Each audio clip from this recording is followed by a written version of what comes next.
moments later. Andito pala tayo ngayon sa bagong open na laundry shop. Dito po yan kay Dobby Station.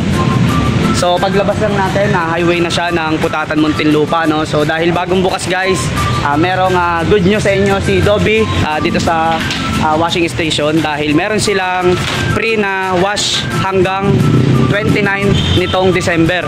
Kaya guys, ano pang hinihintay nyo? Magpa-laundry na kayo, pumunta na kayo dito, calling sa lahat ng mga taga Muntinlupa dyan na tambak na ang labahin sa bahay nila. So si Ate na lang magbibigay sa inyo na information regarding dito sa bagong open nila na Dobby. Let's go! Dobby Station. So yes, welcome to Dobby Station. Ano pala yung may experience silang maganda dito? Magiging malinis pa yung damit nyo. Ayan, so bago lang kasi yung machine nila rito, no? So yun te, anong araw yung opening dito? Monday to Sunday po. Monday to Sunday. Yung hours ng open tsaka yung 7 hanggang 10 p.m.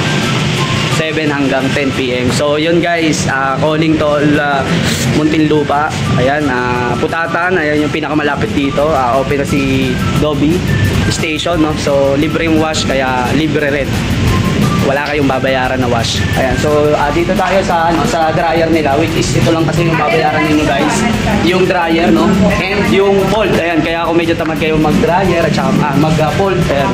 So yun lang yung babayaran niyo, pero yung wash guys is libre siya until 29 of December, no? So yung maximum nila dito guys is 8 kg. So yung 8 kg guys, isang salangan na po siya dito po. Ayan, makikita ninyo dito guys. Isang load na siya. So isang load na po yung 8 kg guys, no? So 65 pesos lang yung wash guys kapag lumagpas na ng December 29. So kung may bayad na yung wash guys, 8 kg niya is 65 pesos lang.